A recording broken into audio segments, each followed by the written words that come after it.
Сәлеметсіңдер ме, оқушылар? Бүгінгі сабағымыздың тақырыбы нәтиже сабақ. Мен не үйрендім? Бүгін біз сендермен су тіршілік көзі тарауын қорытындылаймыз. Бүгінгі сабақта жоспар бойынша мәтін бөліктерін анықтайсыңдар. Мазмұндама жазудың ережелерін білесіңдер. Негізгі және туынды сын есімді анықтайсыңдар. Берілген ертегіні оқимын. Мұқият тыңдаңдар. Көктем келді. Аққайың бұтақтарындағы өркендер де шетінен бір жарып жапырақ жаюда. Тек кенже бір шыққана асыға қоймады.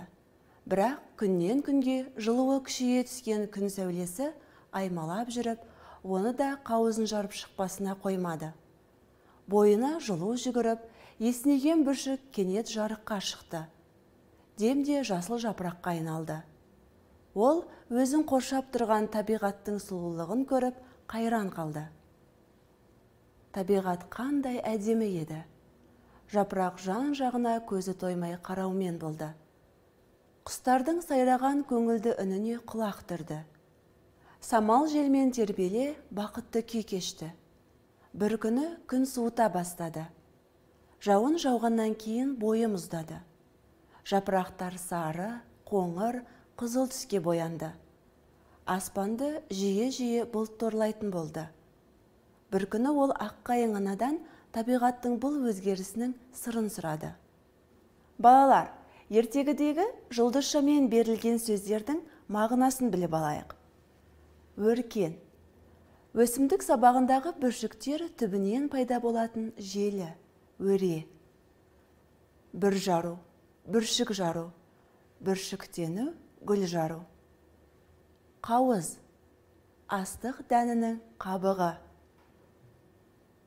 Құлақ түру. Елеңдеу, назар аудару. Күй кешу. Адамның өмірді сезінуінің қалпы. Жай жағдайы. Мұздау. Тоңу, жаурау, қалтырау. Балалар, ертегіге қандай ат қояр едіңдер? Жапырақ, тоғай іші. Жапырақ деп атауға болады. Ертегі мазмұны бойынша құрастырылған сұрақтарға жауап беріңдерші. Ертегінің бірінші бөлігінде жылдың қай мезгілі туралы айтылған? Көктем мезгілі туралы айтылған. Не жапырақ жайды? Аққайың жапырақ жайды. Кенже бүршік қайтты? Кенже бүршік бір жаруға асыға қоймады. Ол қандай жапыраққа айналды? Ол жасыл жапыраққа айналды. Жасыл жапырақ табиғаттың қандай көріністеріне қайран қалды? Табиғаттың сұлу көрінісіне қайран қалды. Қай мезгілде жапырақ мұздай бастады? Күз мезгілінде жапырақ мұздай бастады. Жапырақтар қандай түске боянды? Жапырақтар сары, қоңыр, қызыл түстерге боянды. Жапырақтың сұрағына анасы не деп жауап беруі мүмкін? Күз мезгілінде жапырақтардың сарғайып жерге түсуі табиғат құбылысы деп жауап беруі мүмкін.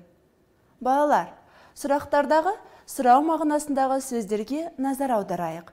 Осы сөздерге жауап болатын сөздерден тірек сөздер қатарын құрастырайық. Тірек сөздер мәтінде негіз болатын сөздер екенін естеріңе салайын. Қай мезгіл? Көктем. Не? Аққайың. Қайтты?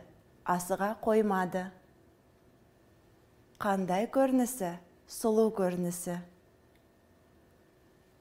Қай мезгіл? Күз мезгілі. Қандай түстер? Сары, қоңыр, қызыл түстер. Мәтінімізге қайта оралайық. Жоспар бойынша мәтіннің бөліктерін анықтайық. Жоспарда кіріспе бөлім жасыл жапырақ деп аталған. Мәтінде бұл бөлік қызғылт түспен берілген. Жоспар бойынша негізгі бөлік күннің суытуы деп аталған. Ертегіде бұл бөлік көк түспен берілген. Қорытынды бөлік жапырақтың сұрағы деп аталады. Бұл бөлік ертегіде жасыл түспен берілген. Жоспар бойынша ертегінің мазмұнын айтып көріңдер. Ертегіде кездесетін сын есімдері бар сөйлемдерді көшіріп жазайық. Тек кенже бүршік қана асыға қоймады. Демде жасыл жапыраққа айналды. Табиғат қандай әдемі еді. Құстардың сайраған көңілді үніне құлақ түрді. Самал желмен тербеле бақытты күй кешті. Жапырақтар сары, қоңыр, қызыл түске боянды. Сөйлемдерден сын есімдерді табайық. Оларды негізгі және туынды сын есімдерге ажыратайық. Негізгі сын есім түбір сөзден жасалса, түбір сөзге жұрнақ жалғану арқылы жасалынған сын есімдер туынды сын есім болатынын естеріңе салайын. Қандай бүршік? Кенже бүршік. Мұндағы кенже сын есім. Түбір сөзден болғандықтан негізгі сын есім болады. Қандай жапыраққа? Жасыл жапыраққа. Жасыл сын есім. Түбір сөзден болғандықтан негізгі сын есім болады. Қандай? Әдемі. Сын есім. Түбір сөзден болғандықтан негізгі сын есім. Қандай үніне? Көңілді үніне. Көңілді сын есім. Түбірі? Көңіл зат есім. Оған д жұрнағы жалғанып, көңілді туынды сын есімі жасалынып тұр. Қандай желмен? Самал желмен. Самал сын есім. Түбір сөзден болғандықтан негізгі сын есім болады. Қандай күй? Бақытты күй. Бақытты сын есім. Түбірі бақыт зат есім. Оған т жұрнағы жалғанып, бақытты туынды сын есім жасалынып тұр. Қандай? Сары. Қандай? Қоңыр. Қандай? Қызыл. Сын есім болады.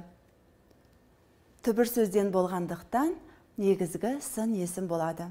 Балалар, мазмұндама жазу үшін қолданылатын ережелер бар. Бұл ережелермен танысайық. Ережелерді естеріңе сақтап, мазмұндама жазу кезінде қолданыңдар. Бірінші, мәтінді оқы. Түсініксіз сөздер мен сөйлемдерді анықта. Олардың беретін мағынасы мен мазмұнын біліп ал.